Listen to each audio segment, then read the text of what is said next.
So we're past the halfway mark of the year, and so now I'm finally sitting down and doing a countdown of my favorite films so far this year. Now there are plenty of movies that I haven't seen, plenty of movies that probably would have made this countdown.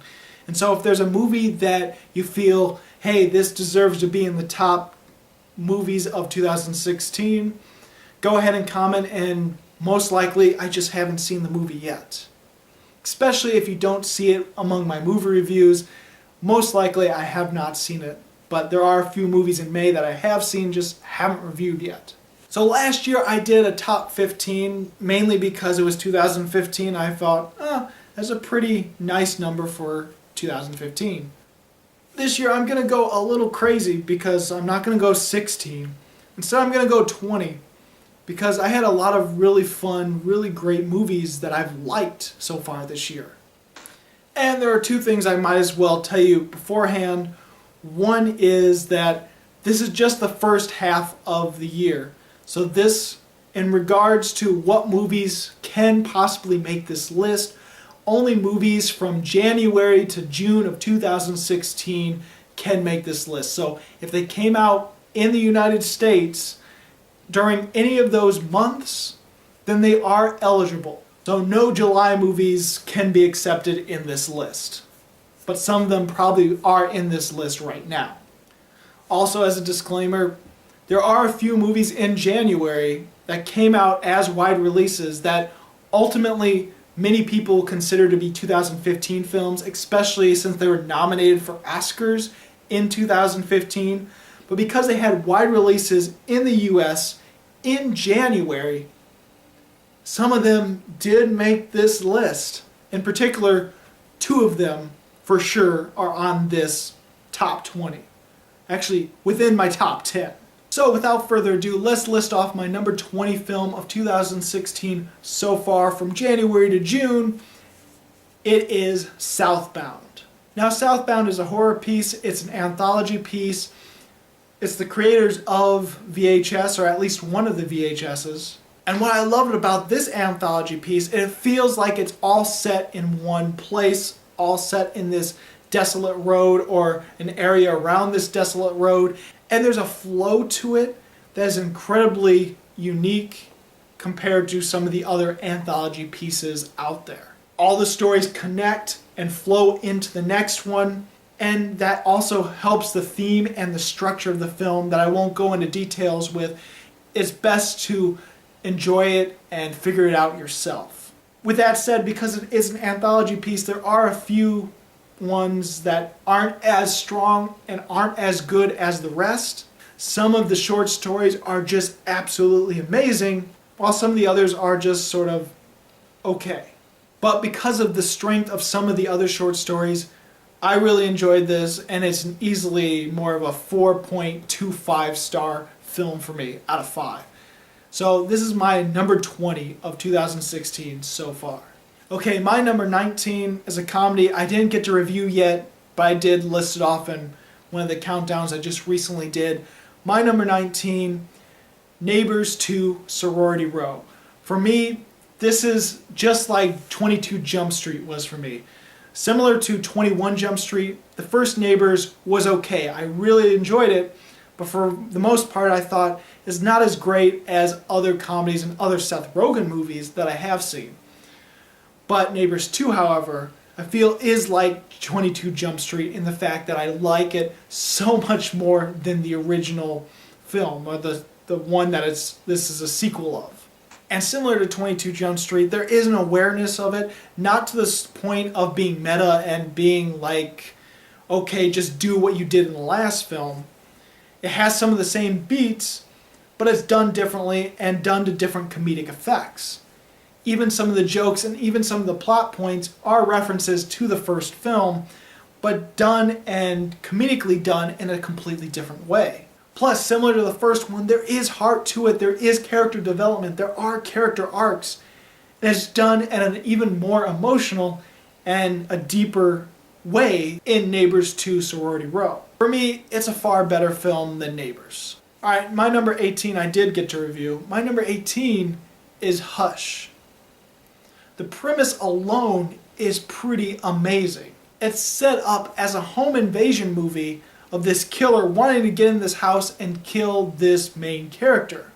The only difference, this main character is deaf and mute. Pretty epic premise to a invasion thriller movie. And this home invasion movie is very smart. There are several times where you think, okay, why doesn't the character do this? And as soon as you start thinking about it, it's exactly what she does. It gets a little repetitive in the middle a little bit, but for the most part it's a simple, really great thriller that works on many levels. So my number 17 is a little hard and a little sad to say because it does feature an actor who is really dead now. My number 17 is Green Room. I really loved this film. It's really great. I love the director responsible for this. I've liked Blue Ruin, and this one he knocked it out of the park again. It's a thriller with purposely incompetent characters, but realistically incompetent characters where you believe if you were in a stressful, crazy situation like this, you possibly would make the same decisions. With that said, there sometimes are a little too much dumb decisions to the point where even if I was in that situation, I probably would not think I would do that dumb thing. So there are a few dumb moments that are too dumb, but for the most part, it's a really great thriller, very graphic when it needs to be and sparingly. And just the whole premise alone is really worth seeing. Green Room is a really great film, and I was glad to see it. My number 16 is a fantasy epic, and I really love fantasy in general, so maybe I'm giving it a little too much love, but I have to say, best video game adaptation I've seen so far. My number 16, Warcraft. I don't even like Warcraft, I never played it, but I really love to see this fantasy world, and I really want to see more movies of it, and for it to expand, because there is some really great potential. There are some missed opportunities in this film that really could be expanded on with a sequel. I really want that Warcraft sequel. I hope it happens. My number 15 is a Disney classic live action version, and here's to hoping that Pete's Dragon is just as good or at least good. My number 15, The Jungle Book. I really adored this film. I feel it's a more mature, a more developed version of the classic Jungle Book cartoon. There's a lot more realism to it, a lot more brutality, a lot of scary elements to it, and a lot of great voice acting that felt perfect for the roles. The only little thing is sometimes the CGI, as grand and amazing as it is, just as amazing as Warcraft is, there are a few moments where it did feel a little out of place. Mainly green screen, and mainly when our main only live actor is behind or in front of green screen. Plus the child actor wasn't the greatest. There are moments where it didn't work out and he didn't feel as believable, but when he did need to be emotional, when it counted, he was great. There are moments where he was absolutely great when he needed to be. My number 14 is Remember. You've probably never heard of this film unless you've seen my review of it. The premise alone is pretty amazing. Think Memento mixed with Munich, and you have Remember. Yeah, let that sink in for you. Amazing acting, really amazing moments of emotional depth. I don't want to say too much else about it. I want you to discover it for yourself, and hopefully you'll enjoy it as much as I did. My number 13, non-stop action film done in the first-person perspective. My number 13, Hardcore Henry. I had a blast watching this film. It was brutal, it was crazy, it was amazing. I really didn't expect much more from it other than that. And even then, there is a little bit of depth to it with the character, with some of the acting. There's a lot more to it than meets the eye. Now, is it groundbreaking? Is it to the point where, holy crap, this is the most deep thing I've ever witnessed. No, it's nothing like that. But it's far more than you expect from a non-stop action film that's just all about the action. I had a fun time watching it, and that's all I wanted from it. Alright, my number 12 is a solid 4.5 movie. It is The Witch. This probably could have been a perfect film for me and a perfect horror film for me if it wasn't for one scene that I didn't like, thought was a little too over the top to the point of cheesiness. Other than that, it's a really great piece and a really great suspenseful horror film about a family that's really falling apart. It feels like a really great companion piece to The Crucible because it has a lot of the same themes and elements in it. And this could be seen as a psychological horror film because there's two ways you can see it.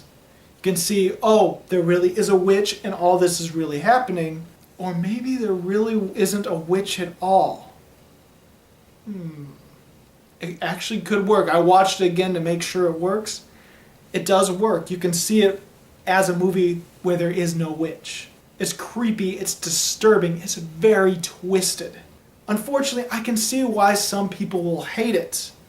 Not only from them speaking an old tongue to the point where it feels realistic for that time period, but also because the horror in it is so weird, so bizarre, you will either think it's disturbing, twisted, scary, or you'll think it's the funniest thing you've ever seen. Plus, if you're into modern scares where it's just jump scare after jump scare, this is definitely not for you. Because this is more atmospheric, more suspenseful, more about characters really falling apart and destroying themselves and their family. The Witch is a must-see if you like classic horror, if you like suspenseful, atmospheric horror, and if you want more drama and character building within your horror. My number 11, I haven't reviewed this yet, but it was in one of my favorite films of May, X-Men Apocalypse. Very formulaic X-Men movie, but it still achieved it greatly. One of these days I have to review it, I just don't know when, and I'll wait to talk a little bit more about it when I eventually review it. Okay, my number 10 I won't talk about because hopefully my review for it is already uploaded. My number 10 is Finding Dory. Alright, my number 9 is The Lobster. Please check it out for yourself. It's a dark comedy, really great, imaginative, and it is dry humor, so if you're not a fan of that, you might not like The Lobster, but I really enjoyed this film. My number 8 is a superhero film just as much as it's a parody of a superhero film. Number 8, Deadpool. I don't think I need to talk too much about this. Plenty of people love this movie, and my reasons for liking it is pretty much similar to a lot of other people. My number 7 is Zootopia. Really great film, very imaginative, really great world building, great characters to really care about, and a nice, effective detective story with two partners. Two partners on the opposite end of the spectrum. The only thing is, despite it being very creative and very detail-oriented, there are a few some details that seem to clash with its more very detail-oriented storytelling. Okay, with my number 6, we're now getting into the 5-star rated movies, which is crazy because last year I think all 15 of my top were 5 stars. Unless that's just the end of the year talking. That might just be the end of the year talking. My number 6 is a stop-motion animated film that most people would consider 2015 because it did actually get Oscar nominations in 2015. But because of its wide release in January, my number 6 is Anomalisa for this year. It's not the kind of animated film that's fun for the family, not the big adventure, not the crazy type. It's more of a character-driven story, a drama that makes sense as this animated stop-motion telling. The overall story feels like they could have just made it a live-action drama, but there's so many things within Anomalisa that feel like, yeah, this was best for the stop-motion animation that it was made for. I highly recommend you try it out and keep an open mind while watching it. For me, It was a great animated film. I kind of wish it would have won over Inside Out, but that sounds like it's just me. Okay, my number 5 is a Marvel film. The first Marvel film so far this year. Well, Marvel Cinematic Universe film. My number 5, Captain America Civil War. I think I technically still like Winter Soldier over Civil War, but as far as the Captain America trilogy goes, it seems to be getting better, save for slightly less now. I still really enjoyed it and loved the hell out of it. It may not be the Civil War you're expecting with a huge battle of heroes and only culminates to one battle in the entire story and entire film, but I still felt it was a great Marvel Cinematic Universe movie, and I'm looking forward to Doctor Strange and how they also will expand this Civil War element in the other Marvel movies. My number 4 is my favorite straight-up horror film so far this year, and that is The Conjuring 2. James Wan does it again. I have always liked his films. I don't think I've ever seen a movie that he's directed that I have disliked so far. But he has a really great eye for horror, and The Conjuring 2 is no exception to that. Feels like a horror movie made for horror movie fans. My number 3 is a really great thriller. It is very different from the other film that it's sort of based off of, but then again it might be more of an anthology series. My number 3 is 10 Cloverfield Lane. Very smart, very well planned out. Everything seemed absolutely perfect in my eyes. Everything about it seems to have a purpose. Everything matches. There's a lot of foreshadowing for all these different elements. Nothing feels completely out of place. In my eyes, it's pretty much a perfect thriller film. Alright, my number 2 was my favorite film of 2016 for the longest time. And if it would have made my number 1 throughout the whole year, people probably would be mad because it's considered a 2015 movie. But wide release in January in the US, so my number 2 is The Revenant. Hey, it was released January 8th, wide release in US, so I'm considering it January 2016 movie.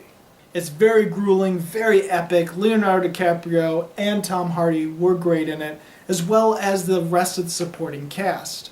There's some over-the-top things, but it never felt over-the-top. It felt realistic, gritty, very disturbing, especially the things he has to do to survive.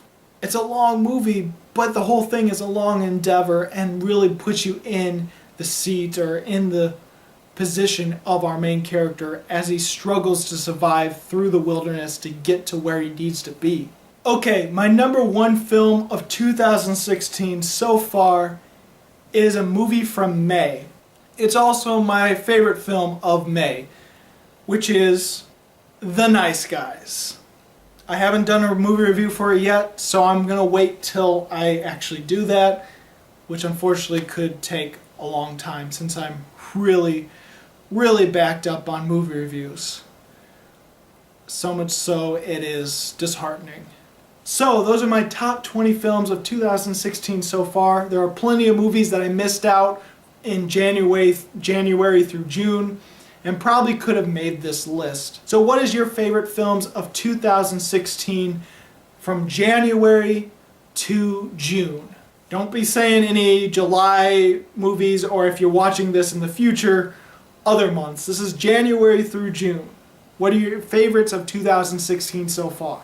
And if you like this video and you want to see more, please check out my countdowns and movie reviews of 2015 and 2016. As always, this is Bruce Gifford, and this was Just My Opinion.